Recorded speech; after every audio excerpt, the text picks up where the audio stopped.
President Donald Trump, as we know, signed his One Big Beautiful Bill into law last week. And with those final numbers now in, some are concerned over what it could mean for West Michigan. 13 on Your Side political reporter Josh Alberta spoke with people on both sides of the debate now. He joins us with what he heard. Josh? Yeah, Juliet, with just how big this now law is, it's a complicated picture. But changes to things like Medicaid and SNAP benefits are something some fear will directly impact people in our area. But what does the bill actually say? We dig into some of that, too.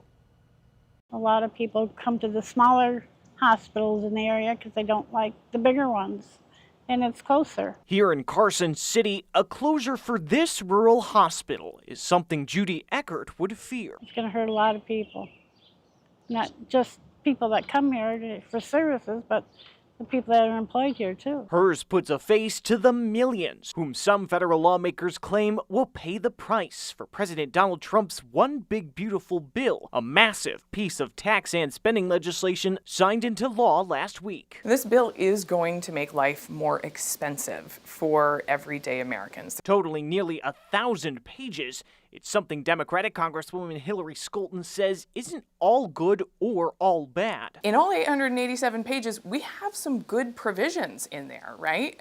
This bill does extend middle-class tax cuts from 2017. That's something that I supported. But on the bill that's expected to add trillions to the national debt over the next decade, Scholten voted no. Aside from concerns over fiscal responsibility, other areas like SNAP benefits and health care coverage are ones she asserts will suffer. Projections indicate that close to 123,000 people here in Michigan alone are going to lose their SNAP benefits. That's due both to direct cuts to the bottom line, as well as the added imposition of work requirements. Work requirements on programs like SNAP and Medicaid that some have argued will cut down on abuse of the systems. When you have able-bodied men, especially, who are sitting on a couch, who have no disability, they have no dependents, these are people who can go hold a job or volunteer or go get an education. With roughly 12 million more people expected to be thrown off of health insurance in 10 years under a recent version of the bill,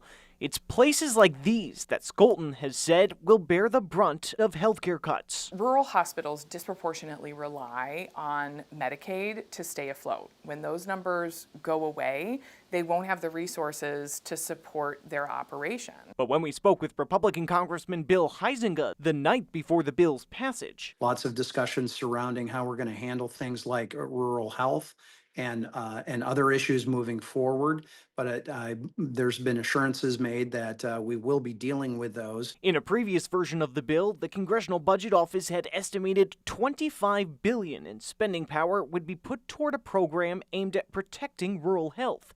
The final total for a fund to protect rural health, Scholten said, totaled roughly $50 billion. But she says it's not enough to make up the difference. That is, again, 50% of what the expected and anticipated total loss will be to rural hospitals. Josh Albertus, 13 on Your Side.